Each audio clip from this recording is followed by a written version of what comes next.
నమస్తే, welcome to our channel. నేను సౌజన్య.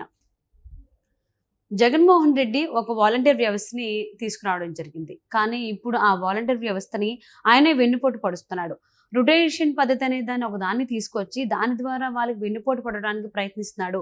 ఒక మాస్టర్ ప్లాన్ ఉంది జగన్మోహన్ రెడ్డి దగ్గర అనే అంశానికి సంబంధించి మనతో మాట్లాడడానికి, వారి విశ్లేషణని మనతో పంచుకోవడానికి ఈ రోజు మనతో పాటు ఉన్నారు senior journalist, senior political analyst CS Rao గారు ఉన్నారు. వారితో మాట్లాడదాం. నమస్తే రావు గారు. నమస్తే.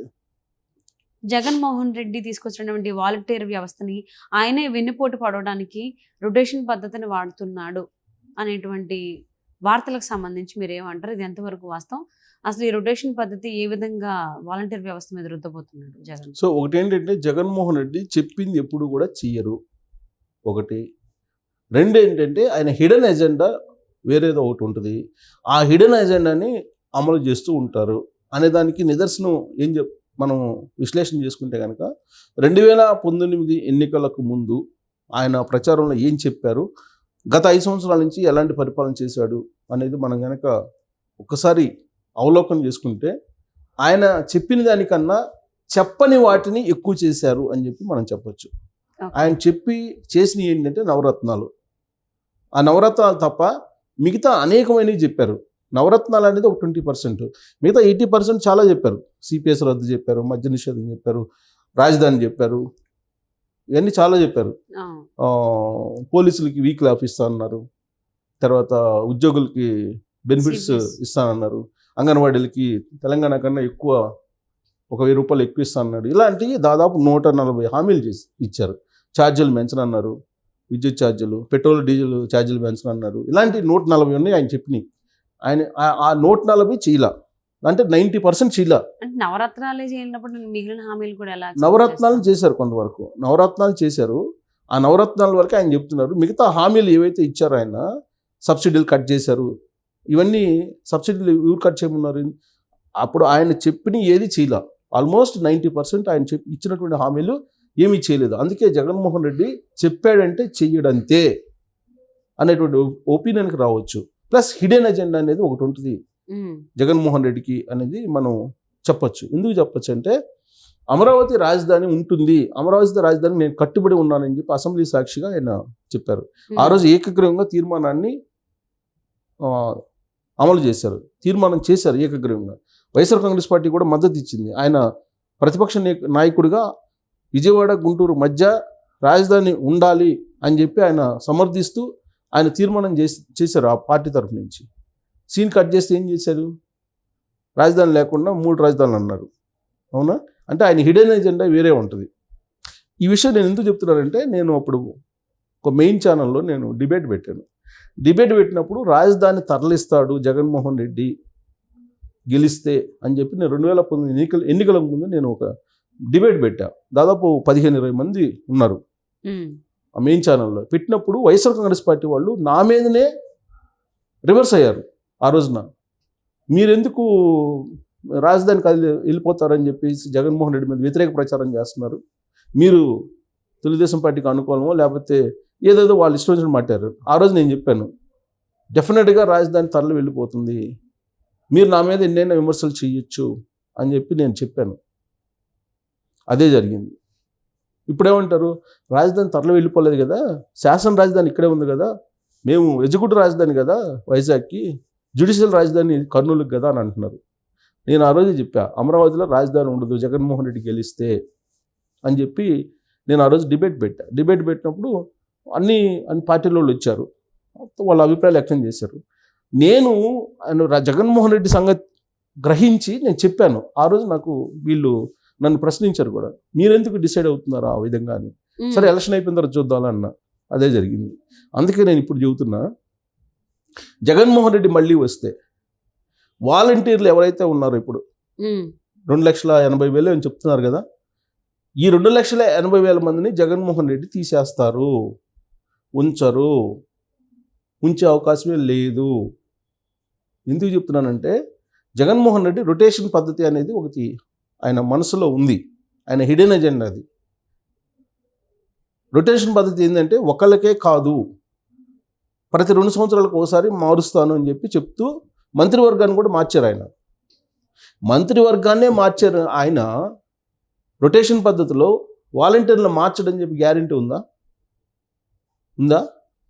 లేదు. మంత్రివర్గాన్ని మార్చారు కదా, మంత్రివర్గాన్ని మార్చడం చెప్పాడా? 2.5 సంవత్సరానికి మంత్రివర్గాన్ని మార్చేశాడు కదా.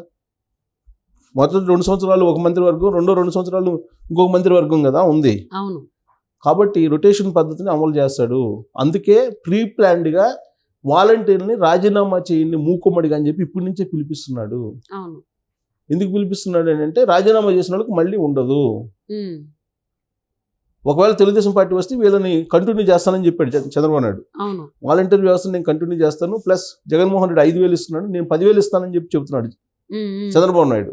10,000 ఇస్తాను, అయితే ఎవరైతే జగన్ సేవకులు ఉన్నారో వాళ్ళకి మాత్రం అవకాశం ఉండదు, కానీ యాజ్ ఇట్ ఈస్గా వాలంటీర్లు ఎవరైతే ఉన్నారో స్వచ్ఛందంగా సేవ చేసేటువంటి వాళ్ళని కంటిన్యూ చేస్తాను, 10,000 రూపాయలు నేను ఆందోళన ఇస్తానని చెప్పి చంద్రబాబు నాయుడు చెప్పారు. కానీ జగన్మోహన్ రెడ్డి ఏం చెప్తున్నారు, వైఎస్ఆర్ కాంగ్రెస్ పార్టీ వాళ్ళు ఏం చెప్తున్నారు, బలవంతంగా వాళ్ళ చేత రాజీనామాలు చేయిస్తున్నారు. మూకుమ్మడి రాజీనామాలకు పిలిపిస్తే ఇప్పటి వరకు 2,80,000 మంది ఉన్నటువంటి వాలంటీర్లలో కేవలం 44,000 మంది మాత్రమే రాజీనామా చేశారు, మిగతా వాళ్ళు చేయలేదు. ఈ రాజీనామా చేసినటువంటి వాళ్ళు కూడా కొంతమంది తెలుగుదేశం పార్టీలోకి వెళ్ళిపోయారు రాజీనామా చేసి. వాలంటీర్లకి 2,80,000 50,000 ఉంటే 2,50,000 80,000 ఉన్నారు సుమారుగా, అటు ఇటు కొంచెం ఫిగరు 60,000. సో వాళ్ళలో 44,000 మాత్రమే చేశారు, అంటే 30% చేశారు సుమారుగా. 30% కూడా 25% చేశారు. ఈ 25% చేసినటువంటి వాళ్ళల్లో 10% తెలుగుదేశం పార్టీలోకి వెళ్ళిపోయారు, 15% మాత్రమే రాజీనామా చేశారు, మిగతా వాళ్ళు ఉన్నారు. మిగతా వాళ్ళు ఏం చేస్తున్నారంటే వైఎస్ఆర్ కాంగ్రెస్ పార్టీ వాళ్ళు బలవంతంగా రాజీనామాలు చేయండి అని చెప్పి చేపిస్తున్నారు వాళ్ళ చేత. ఒకసారి రాజీనామా చేస్తే వైఎస్ఆర్ కాంగ్రెస్ పార్టీ అధికారంలోకి వచ్చినా వాళ్ళకి అవకాశం ఉండదు, తెలుగుదేశం పార్టీ అధికారంలోకి వచ్చినా అవకాశం ఉండదు. 2 రకాలుగా నష్టపోతారు రాజీనామా చేస్తే. ఎందుకనంటే వైఎస్ఆర్ కాంగ్రెస్ పార్టీ ఇప్పుడున్నటువంటి 2,60,000 మంది ఎవరైతే ఉన్నారో వాలంటీర్లు, ఆ వాలంటీర్లని ప్రతి 2 సంవత్సరాలకు ఒకసారి మార్చాలి అనేది ఒక హిడెన్ అజెండా ఉంది వాళ్ళకి. అది నాకు వైఎస్ఆర్ కాంగ్రెస్ పార్టీలో ఉండేటువంటి ఒక కీలకమైనటువంటి నేత, నాకు ఎప్పటి నుంచో ఒక జర్నలిస్ట్గా నేనున్నప్పుడు ఆయన 3 సార్లు 4 సార్లు ఎమ్మెల్యేగా గెలిచారు.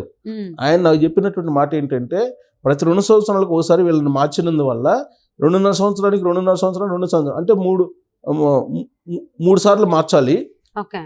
2 సంవత్సరాలు 2 ఇయర్స్కి మారిస్తే last 2 years 1.5 and last 2 years వాళ్ళనేమో పక్కగా వైఎస్ఆర్ కాంగ్రెస్ పార్టీ వాళ్ళని వేసుకుంటే కార్యకర్తలాగా పనిచేస్తారు. ఫస్ట్ 2 ఇయర్స్ అంటే ఆల్మోస్ట్ 2,60,000 ఇంటూ 2,00,000 ప్లస్ 2,60,000 అంటే ఆల్మోస్ట్ దాదాపు 6 లక్షల మందికి సుమారుగా మనం బెనిఫిట్ ఇచ్చిన వాళ్ళు అవుతాము. బెనిఫిషరీస్ సంఖ్య పెరుగుతుంది అనేటువంటి హిడెన్ ఎజెండా ఉంది.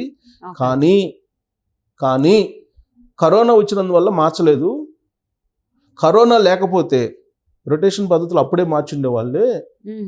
ఇప్పుడు మళ్ళా కనుక అధికారంలోకి వస్తే ఈ వాలంటీర్లు ఎవరైతే ఉన్నారో వాళ్ళని ఉంచే ప్రసక్తే లేదు. జగన్మోహన్ రెడ్డి మినిస్టర్స్ క్యాబినెట్ని ఏ విధంగా రొటేషన్ పద్ధతిలో మార్చారో అదే తరహాలో వీళ్ళని కూడా మార్చాలనేటువంటి ఆలోచన ఆయనకు ఉంది.